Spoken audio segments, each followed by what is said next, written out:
Ollie here, and this is my review of The Twin Dilemma, the seventh and final story of the 21st season of classic Doctor Who, starring Colin Baker in his first full story as the Sixth Doctor. The Twin Dilemma is the 137th story overall, it's 4 parts long, and is written by Anthony Stephen.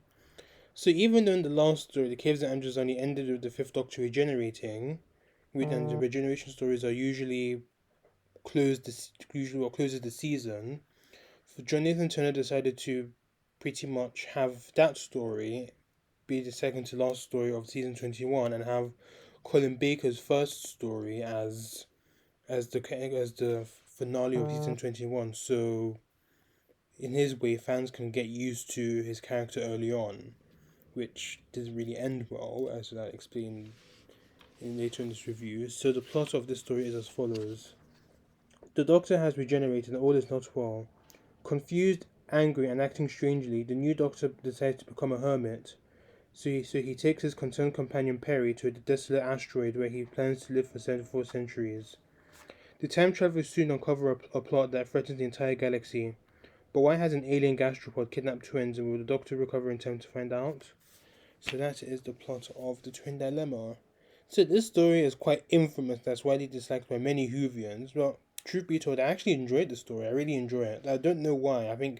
I would say it's a guilty pleasure of mine. I mean, it is one of the stories I did watch as a kid, but I do find some form of enjoyment from the story, despite the faults, and even though it is pretty much set Colin Baker's Doctor up to fail badly, so to speak. The production was alright. The sets of Jaconda were alright, even though they looked very dark as it was pretty much underground, which was okay. The location filming wasn't bad. It was in another quarry, well, two quarries, I believe, and I think the one quarry was used for Titan 3 and the other one was used for Jaconda. The title sequence gets an upgrade as well, as still the same Starfield open, but there's more sparkles and there's this blue effect side than literally on the corners of the screen, which I really do like, and I've always liked it even as a kid. And the logo changes a little bit as opposed to the usual logo that's there. I think this one is pretty much similar, but it's blue and it's slightly bent a bit.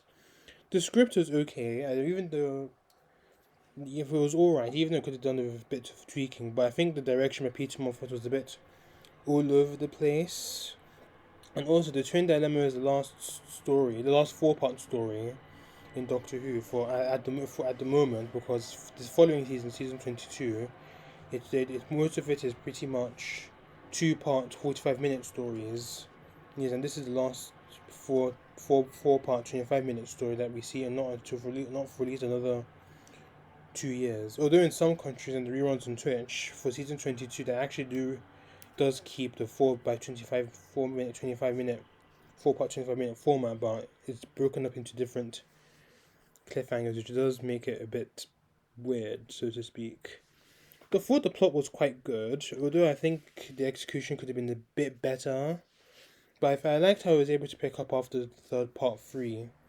Yeah, however, as much as I think it was a good story to introduce Six as a post-generation story, I do feel like this story would have been probably well suited for the Fifth Doctor as well. First, because I think he would have done slightly a bit more to protect the twins, so to speak, as the Fifth Doctor was just basically going through the post-regeneration witness and just trying to like find his place or find out who he is and stuff like that.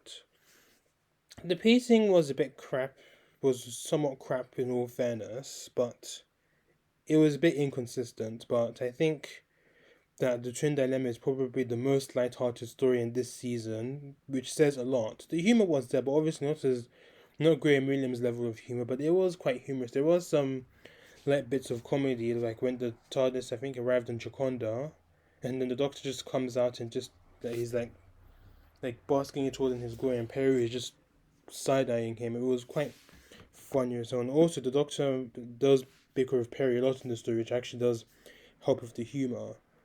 I think this story does have some good moments. I did like the ending where the Doctor was scolding Perry for prematurely judging him when he decides to like pretty much leave without saying goodbye, and then the Doctor pretty much tells her that it's a bit too early for you to judge my new persona. I am the Doctor, whether you like it or not.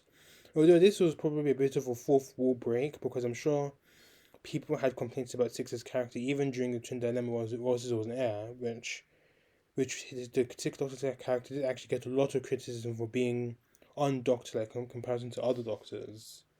But I did like that because the two pretty much smiled at each other at the end, knowing that they are going to get along quite well. Well, and it does define Perry and the Sixth Doctor's relationship. Perry does still care for the Doctor, which is evident in the Part 2's cliffhanger when I think the Titan Base 3 explodes, and thinking that the Doctor is still inside, she pretty much breaks down into tears. And I think in Part 3 as well, when Asmio tells the Doctor that Perry is probably going to get killed, the Doctor is quite concerned and literally calls out Perry in front of the camera, so that was quite good, and it does show that despite the Doctor nearly killing Perry, they still do have some form of compassion for each other. On to the acting, which I think was alright. Colin Baker was very good, and I do think that this story was a good introduction to the Sixth Doctor, although the introduction was brought out in the absolute worst way possible, and it pretty much set up poor Colin Baker for failure at the very beginning of his era. His acting was quite good, and I felt like he captured who the Sixth Doctor was perfectly. As we all know, the Sixth Doctor is a very explosive and a very theatrical individual. He's very outspoken, more than other Doctors, and he's very expressive in the way he talks, the way he dresses, like that rainbow outfit he has. I would say he is quite bipolar, so to speak, but he does get better later on, and he's rather argumentative, and he's very full of himself, with heavy doses of ham. Although these are traits that should never really be associated with the Doctor, but these traits actually do die down a bit in season 22.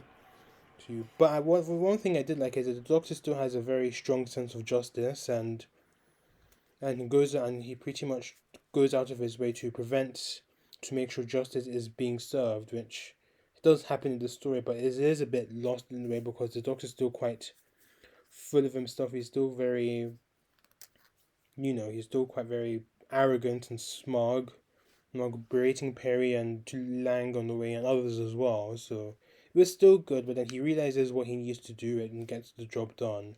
And as speaking of the Sixth Doctor's outfit, I actually do like it.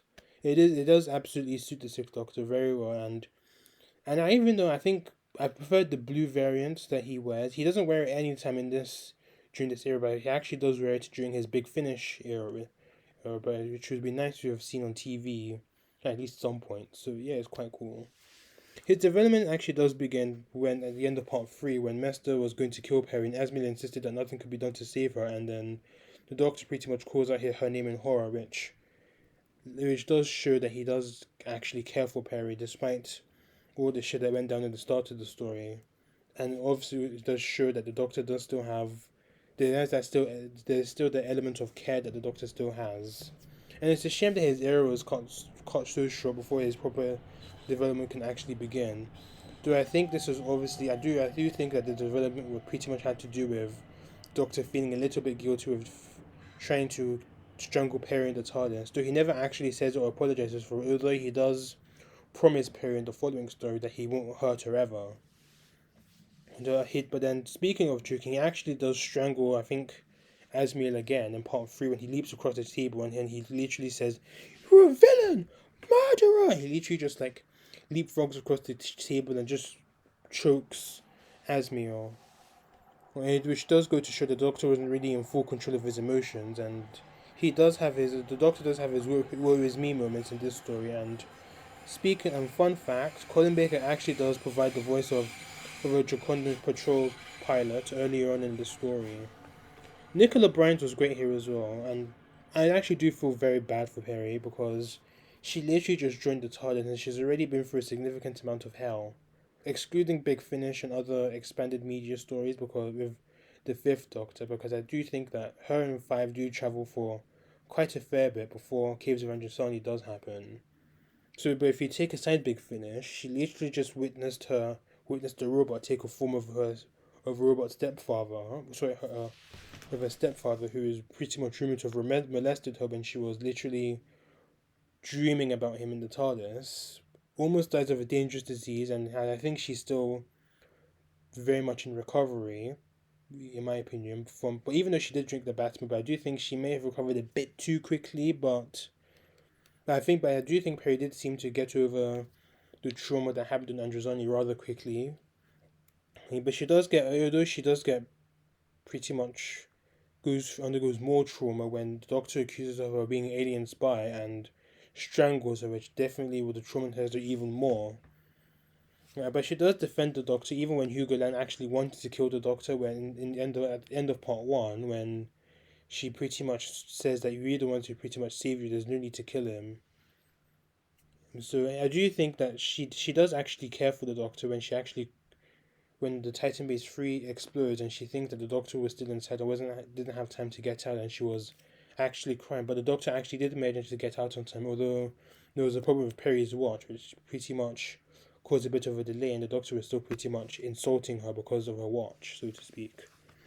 So onto the side cast. They're all alright, in my opinion. So first off, we have Asmiel, also known as Professor Edgeworth. He was the Doctor's mentor during the Doctor's days at the Academy. He emigrated to the planet Joconda and ruled there, and Asmiel was on his last regeneration, and he was forced by Mestor to kidnap two teenage geniuses called Romulus and Remus, Salvest. His mentor wanted to use them for his own plans. Asmiel discovered this and quickly sided with the Doctor, but then when Asmiel's body was taken over by Mestor, it pretty much killed him, and then once the possession was over, he pretty much died. And obviously, because he was in his last regeneration, he couldn't regenerate anymore. Well, for a Time Lord, he was quite boring, to be honest. Then we have Romulus and Remus Savast. They were twin geniuses that specialized in mathematics. Their father was worried that their skills could actually alter reality on a massive scale, and his fears pretty much nearly came true when they were kidnapped by Mestor. Well, kidnapped by Asmiel and handed over to Mestor. Once Mestor was defeated, the Doctor returned them home.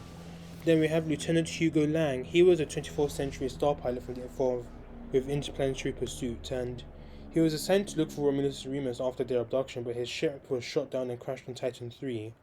And he was the only survivor, and he was rescued by the Doctor and Perry. And then after he's able to somewhat trust the Doctor, the three went to Joconda to look for the twin boys. After defeating Mestor, he stayed behind on Joconda to pretty much become their leader and help rebuild their planet. I really like Lieutenant Lang. He wasn't afraid to put the Doctor in his place whenever he was stepped out of line or became too arrogant or too rude. Although there was one scene I liked when he and the Doctor were arguing, and then I think the Doctor pretty much called him General, and then Perry corrected the Doctor saying Lieutenant, and then this was a very funny scene, and then the Lieutenant and the Doctor corrected Perry by saying Lieutenant, which is the actual saying, but I say Lieutenant as I probably just said a few seconds ago. He's played by a young Kevin McNally, who would actually go on to play Josh Me Gibbs in the Pirates of the Caribbean movie franchise, and more recently he played Professor Jericho in Jodie Whittaker's last season. Then we had Noma. He was a Jocondan that was the assistant to Asmiel, and he aided in the kidnapping of the Salvest twins and set the Titan Base 3 to explode, and also aided Mestor. And then we had Drac. He was another one of Asmiel's assistants that aided in the twins' abduction. He died when he was used to eavesdrop on the Doctor and Asmiel's conversation. On to the big bad of the story, and this was Mestor. So Mestor was this owl slug alien called Gastropod, and he was their leader. He possessed Asmiel to kidnap Romulus and Remus so he can use them to solve mathematical equations to try and destroy Joconda's sun, and so they can spread the Gastropod eggs across the universe. His plans failed, so he pretty much took over Asmiel's body and mind, so he can pretty much tap into Asmiel's terminal ability, so he can mind link with the Doctor. But this failed, and this pretty much killed Asmiel, and I think killed Mestor as well. When the Doctor actually was able to use this concoction to kill him, but it destroyed his body. But then after Asmiel died, Mestor pretty much died also. I think he was a good villain, but then I do think he could have been a lot more evil and a lot more dastlier. So on to the fault of the story, which I think not only did ruin this story, but I do think that it did set up Colin Baker for failure very early on in his era. And it didn't really help that this story pretty much came after The Caves of Androzani, which is, as you all know, is definitely one of Doctor Who's most famous stories. Yeah, so Coming up after an epic story, we have the newly regenerated Doctor constantly insulting his companion after they literally went through hell and back, and even violently strangling her unprovoked, which does come under the Perry effect. The Doctor doesn't even apologize afterwards and still continues to belittle her. This is a very extreme change for the show, and it definitely deterred people from coming back to watch season 22 to watch Colin Baker, and it definitely showed on the ratings. Which was why, amongst other reasons as well, the BBC decided not to air any, which is why they actually wanted to counter Doctor Who before they changed their mind in trying to air the show after, at least not for another 18 months or so. So why John Nathan Turner decided to make the decision and to end the season with a new Doctor, I have no idea. Even though he wanted to try and have viewers be more comfortable with the Doctor, but yeah, it didn't really work. Also, some plot issues as well. I think the pacing was a bit inconsistent, but I did pick up after part 3, and I do think that the twins served no purpose to the plot, and the acting was very weak, and they pretty much spoke in the same tone every single time, which I did find a bit annoying, so to speak. Also, at the end, when the Doctor found some Jacondans in the TARDIS who were working for Mesta, how did they get in? That never really made sense to me, in my opinion. So to conclude, I think the Twin Dilemma was a good story and a good way to close season 21, but its main downfall was how the Sixth Doctor was introduced, which was pretty much set Colin Baker up for failure very early on, which pretty much caused his era to be so short. But looking at that aside, it's a very good standalone post-regeneration story that doesn't really deserve the reputation it gets. Though if this story was a two-parter, it definitely would have helped with the pacing, and it would have been slightly better, so I give this story a 7.5 out of 10. So that's it for season 21. Join me next time as I rank all 7 stories of this very weird season. Thanks for watching. Please let me know your thoughts on this story, this review, and your thoughts on Colin Baker. Subscribe to the channel if you haven't done so already. Until then, see you later.